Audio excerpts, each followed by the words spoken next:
ইন্দোনেশিয়ার পূর্ব জাভার সিদোয়ার্জো শহরের একটি আবাসিক স্কুলের বহুতল ভবন ধসে পড়েছে।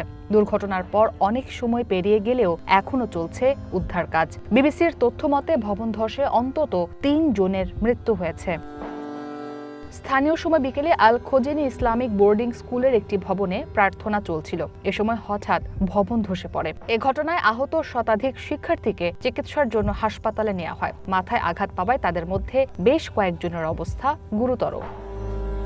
উদ্ধার কাজে অংশ নিয়েছেন কয়েকশো উদ্ধারকর্মী, পুলিশ ও সেনা সদস্য। তবে পরিস্থিতি নিয়ন্ত্রণে উদ্ধার কাজে ভারী যন্ত্র ব্যবহার করা হয়নি। ধ্বংসস্তূপে আটকে পড়াদের সুস্থ রাখতে পানি ও অক্সিজেন পৌঁছানোর চেষ্টা করছেন তারা। উদ্ধারকর্মীরা জানান, ধ্বংসস্তূপের নিচে এখনও বহু শিক্ষার্থী চাপা পড়ে আছে। অনেককে উদ্ধার করা হয়েছে। বাকিদের জীবিত উদ্ধারের সর্বাত্মক চেষ্টা চলছে। তবে ঘটনার ভয়াবহতায় মৃতের সংখ্যা বাড়ার আশঙ্কাও করছেন তারা। স্কুলে ভবন ধসের খবর ছড়িয়ে পড়লে অভিভাবকরা সন্তানদের খোঁজে স্কুলে ভিড় করতে শুরু করেন। জানা যায় ৩০-এর বেশি শিক্ষার্থী এখনও নিখোঁজ, যাদের অধিকাংশের বয়স ১১ থেকে ১৭ বছর।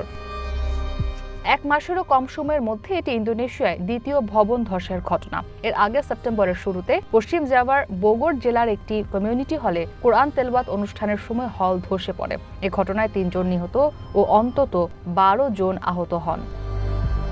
ইসরাত মুক্তি, ওয়ান ইন্টারন্যাশনাল ডেস্ক।